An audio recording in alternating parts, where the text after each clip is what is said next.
Voici la fabuleuse histoire et le merveilleux destin de Monsieur et de Mademoiselle.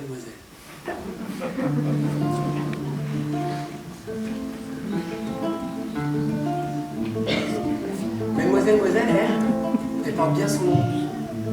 Ouais, parce que elle aime tout ce qui vole en ciel, tout ce qui porte plume. Elle aime la campagne, mais elle vit à la ville, comme plein d'autres qui sont en exil en ville. Alors elle a fait son nid, vous savez, tout en haut d'un HLM, la tour abaissée. Et là-haut, elle aime, parce que la vue est belle. Et puis, tous les matins, elle part au boulot. Alors, elle a son chemin à elle. Bon, c'est vrai que c'est pas le chemin le plus court, c'est le chemin le plus long. Mais elle, ce qu'elle dit toujours, c'est peut-être le chemin le plus long, mais c'est le chemin le plus bon. Et c'est vrai, quand elle remonte la rue de la petite Saucelle, là, elle a l'impression d'être loin de Paris, loin de tout, au milieu des arbres. Et ce matin-là, elle ne regrette pas son chemin à elle, parce que il y a les cerisiers, vous savez, qui sont en fleurs. Puis avec le vent, ça fait comme s'il neigeait des pétales roses et blancs. Elle s'arrête. Et là, elle l'entend. Ouais, il y a le merle qui pousse des trilles vers le ciel.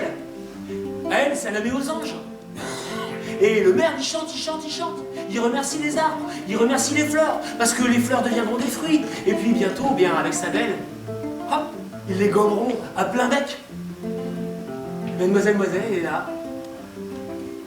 Elle n'a pas fait attention à elle. Et elle fait pas attention à elle. Elle fait pas attention à nous, elle. L'heure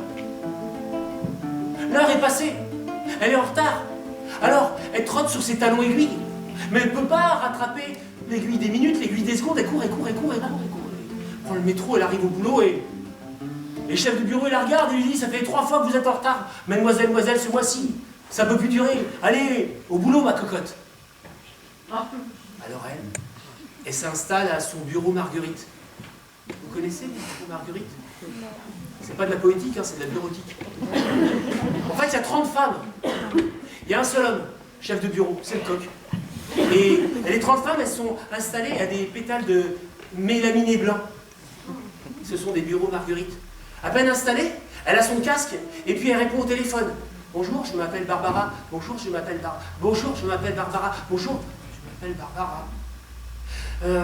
C'est vrai qu'au début, quand elle a commencé le soir, elle ne savait plus comment elle s'appelait. Et ce soir-là, pour partir, elle prend son manteau rouge en coquelicot, en laine bouillie sur le dos.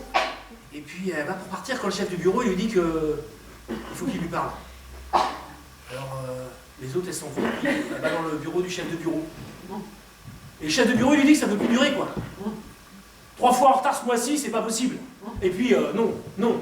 Erreur sur erreur, petit A, petit B, petit C, petit D. Là, la vieille dame, hein, on a entendu. Vous lui avez répondu bonjour tristesse, bonjour mélancolie, c'est quoi ça? Non, c'est pas sérieux, mademoiselle. Hein. Alors mademoiselle, elle est confuse, elle s'excuse, elle bafouille. Et le chef du bureau il dit: mais allez, n'ayez pas peur. Vous savez, ce qui est important dans l'entreprise, ce sont les rapports humains. Et mademoiselle, elle dit oui, elle aime l'humain. Et elle voit le chef de bureau qui se lève. Et il passe derrière elle. Et il pose ses grosses mains pleines de doigts, pleines de poils sur ses épaules. Il lui dit: si vous voulez, on pourrait continuer cette conversation au restaurant. Je vous invite au japonais. Elle leur dit non. Au chinois, si vous voulez.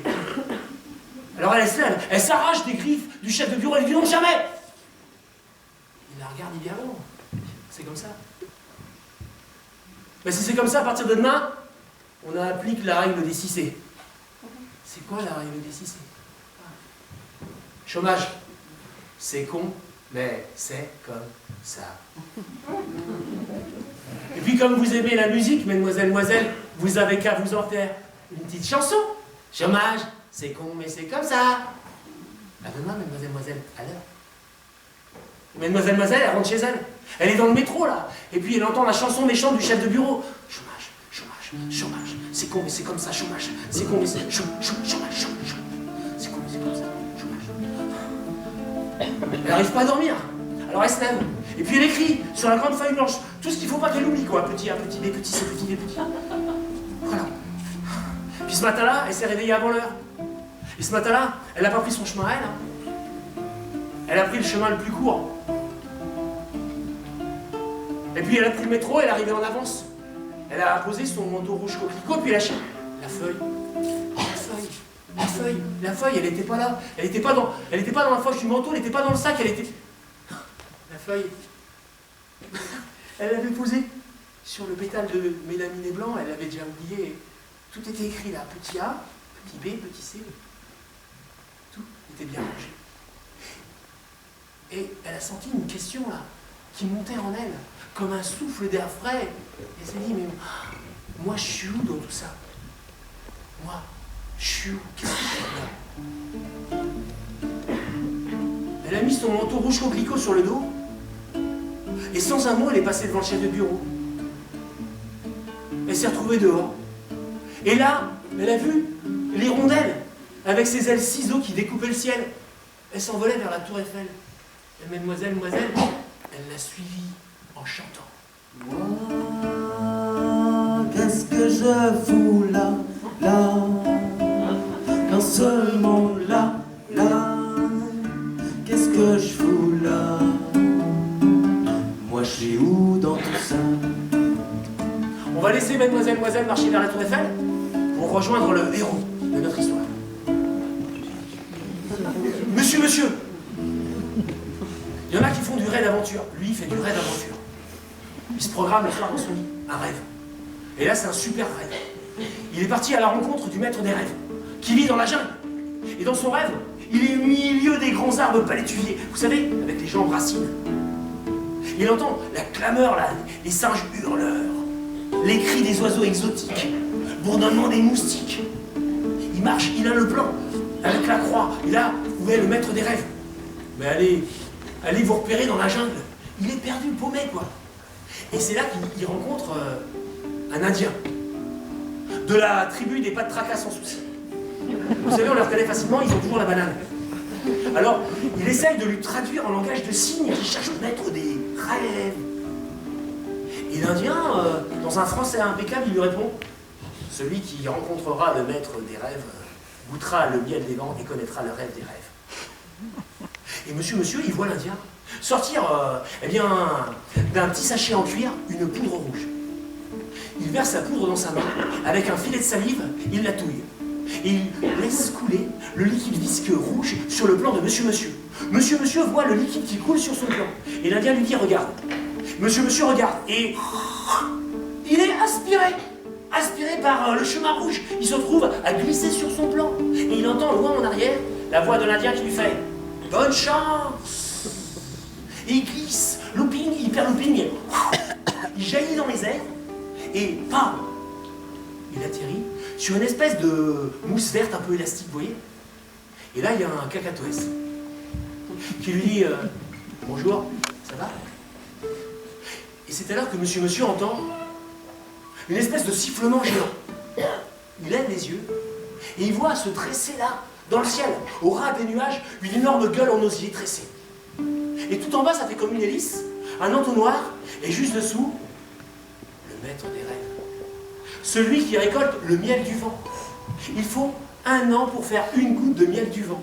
Et justement, il y a une goutte qui perle sur le doigt du maître des rêves. Et le maître des rêves fait signe à monsieur d'approcher. Monsieur approche. Et là, il ferme les yeux. Il va pour goûter la goutte de miel. Quand le briseur de rêve, vous connaissez? Le réveil a sonné. Waouh! Ce matin-là, monsieur, oh, c'est vraiment un matin noir, quoi. Il s'est levé, il s'est préparé son café noir, puis il a mis un sucre dessus, 3 sucres. Mais le café, il était amer, comme l'a dit. Alors il a mis autant de sucre dans son café qu'il y avait de jours dans la semaine, qu'il y avait de jours dans le mois, qu'il y avait de jours dans l'année. Mais le café, il était toujours amer. Alors il est sorti, trottoir noir de monde, et avalé par la bouche de métro. Il s'est retrouvé là, agglutiné, là contre les autres, tous les autres avec leurs écouteurs sur les oreilles, qu'entendait rien. La Défense, tout le monde descend. Et là, eh bien il s'est retrouvé là, la Défense. Vous connaissez? Oui. Défense d'afficher, défense de rêver, défense de penser. Et il se dirige vers la grande tour de verre. Vous savez, les tours pour hommes d'affaires. Lui, il est homme à tout faire. Et tout d'un coup, son cœur se serre. Il sent un truc bizarre, il s'arrête, il ferme les yeux. Et il entend.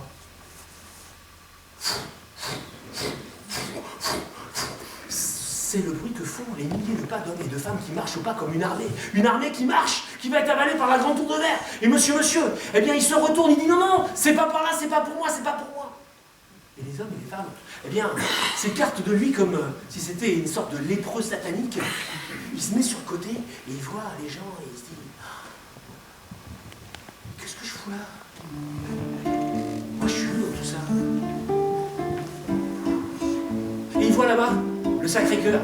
Et il voit l'Arc de Triomphe. Oh, il se dit waouh, le triomphe sacré de l'Arc de Cœur. Il marche vers son destin. Hop. Moi, qu'est-ce que je fous là, là, dans ce monde-là, là, qu'est-ce que je fous là?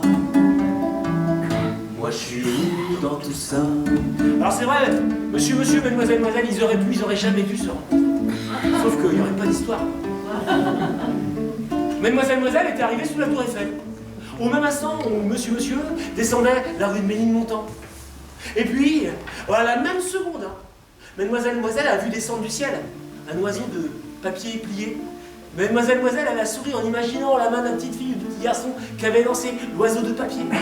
Et monsieur, à la même seconde, il a vu, là, dévaler dans le caniveau, dans le torrent, un petit bateau de papier plié. Lui aussi, il a souri. À la même seconde, la main de mademoiselle a ramassé l'avion. À la même seconde, monsieur a cueilli le bateau.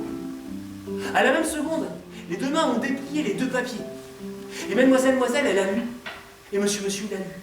Mademoiselle, il y avait écrit « Recherche, rieuse, rêveuse, chanteuse, conteuse, militante du bonheur, professeur pour apprendre à compter les uns sur les autres, trop sérieuse, s'abstenir. » Et monsieur, il a lu « Recherche, rieur, rêveur, chanteur, conteur, militant du bonheur, trop sérieux, s'abstenir. » À la même seconde, mademoiselle, elle s'est dit « Pourquoi pas ?» Et monsieur, il s'est dit « Pourquoi pas ?» Et c'est vrai, dans la vie, vous savez, vous, que parfois il suffit d'un « Pourquoi pas ?» Pourquoi pas? Eh bien, l'adresse à Belleville, ils y ont été, ils sont arrivés en même temps. Devant l'adresse, c'était une vieille maison en briques avec écrit en lettres d'herbe la PPCSTQSLC. C'est pas sérieux, hein? Ça veut dire pouf pouf, ça sera toi qui sera le chat. Une entreprise, pour rire, pour de vrai, dont la devise est « Votre bonheur nous rend heureux, vous rendre heureux, notre bonheur ». Une entreprise qui milite pour la décroissance du pays B et la croissance du pays D. Le bonheur intérieur doux. En même temps, ils sont rentrés. En même temps, ils ont pris l'ascenseur. Et là, ça n'a pas été coup de foudre à Notting Hill, hein. C'était coup de foudre à Belleville. Entre il et elle, quand ils se sont vus, monsieur, waouh, ils sentaient l'âme d'un écureuil. Ils se voyaient là, sauter dans les cheveux roux de mademoiselle, lui croquer ses yeux de noisette. Et elle s'imaginait courir dans les prés verts de monsieur. Le problème, c'est que monsieur et mademoiselle, leur complexe, il n'est pas niché dans la zone industrielle. Hein. Il est au cœur de leur cœur, parce que mademoiselle, elle souffre d'une complexive timidité. Et monsieur, il souffre d'une timidité complexive. Alors ils se sont regardés, puis ils se sont murmurés un...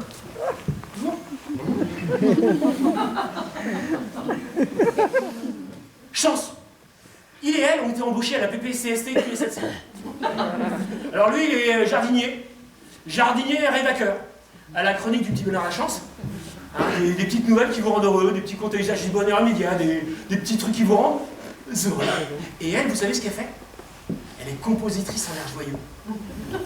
Alors, comme tous les timides amoureux, ils se donnent des rendez-vous à la cafétéria. Ils sont jamais en retard, hein, parce que vous savez, dans le règlement intérieur, il y a écrit, la bonne heure, c'est quand on est de bonne humeur. Et tous les jours, comme les timides amoureux, ils se parlent avec les yeux. Puis elle boit son petit café bleu. Et lui, il boit du choubi-doubi-doubois, vous connaissez? Ce sont des cocktails euphorie zygomatisants. Alors elle invente des pailles siffloteuses. C'est super, hein. Il y a la paille cow-boy, suspense. Tu aspires ton diablo, ça fait comme ça.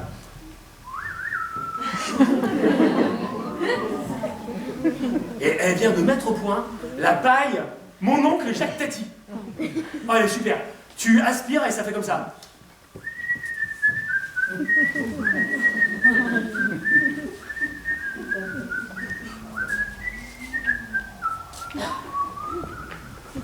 Elle était heureux toute la journée avec ça. Et monsieur, lui, eh bien, il partage avec elle ses trouvailles nettes amoureuses. Il fait des... Mademoiselle, vous savez ce que le tigre il dit à la tigresse? Bon, monsieur, on est fait l'un pour l'autre. Monsieur. Mademoiselle, vous savez ce que l'ours il dit à l'ourson? Je t'aime de pluche en pluche. Mademoiselle, vous savez où on voit briller les plus belles étoiles? Mademoiselle, on les voit briller dans les yeux des amoureux. Et là, monsieur, il a vu les étoiles filantes dans les yeux de mademoiselle, et mademoiselle, elle voyait les galaxies qui retournaient au ralenti là dans les yeux de monsieur. Et lui, il a senti que c'était le moment. Il fallait dire, bon ben, faut que j'y aille. Alors il a pris la porte des toilettes, il a pris la porte de l'escalier, dehors, il s'est retrouvé dehors. Et dehors, l'ambulance qui passait. Quel idiot! Quel idiot! Le maire, quel idiot! Tout le monde lui criait, quel idiot! Il s'est dit, mais quel idiot! Mais c'est pas vrai, quoi! Oh là là. Et là, vous avez la scène qui coulait dans son lit, quoi, hein. Le chien qui urinait sur le réverbère. Il y avait tout ça en même temps, hein. Et monsieur s'est dit, mais c'est pas vrai, quoi. Il faut que je prenne mon bonheur à aujourd'hui, à bras le cœur, quoi. Il a dit, ouais, je vais lui faire un cadeau d'amour. Un cadeau qui soit comme elle. Ouais, qui soit aussi belle qu'elle, qui sente aussi. Il a trouvé. Le lendemain,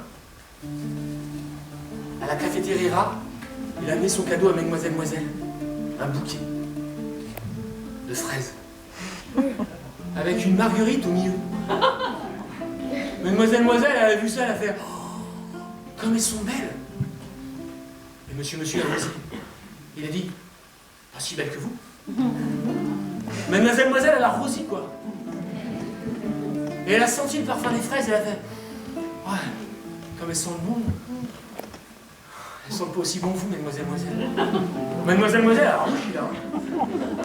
Et mademoiselle, elle a mangé une fraise, elle a dit comme elles sont bonnes. Voilà, monsieur, il n'a rien dit. On a entendu les fraises rougir dans le saladier. Ils ont mangé toutes les fraises en amoureux. Vous savez comment on mange un amoureux? Les yeux dans les yeux. À toi, à moi, à toi.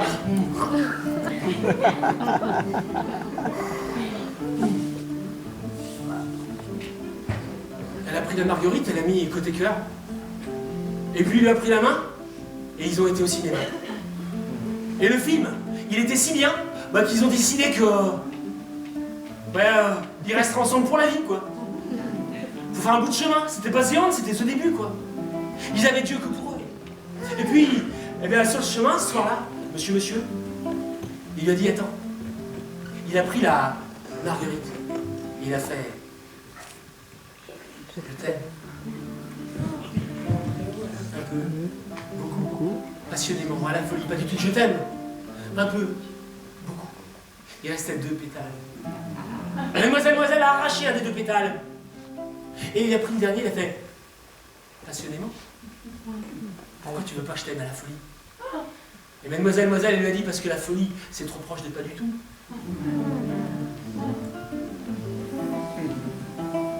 Alors, évidemment, la suite de l'histoire, elle est belle. Mademoiselle a disparu. Ah ouais. Elle s'est mariée avec monsieur, quoi. Elle est venue, madame, monsieur. Ah ouais. Ils se sont mariés pour le rire et pour le meilleur. Pour être heureux et heureuses ensemble. Et puis la fin de l'histoire, c'est que monsieur, il dit toujours que l'amour c'est comme les fleurs. Si on veut pas que ça meure, faut penser à les arroser, quoi. Alors lui, il lui parle à sa belle. À mademoiselle, à sa belle à elle, il dit toujours waouh, t'es ma redouce d'amour, ma tigresse, ma féline, ma louve. Waouh, je t'aime. Et elle lui dit toujours ouais, moi aussi, je m'aime beaucoup.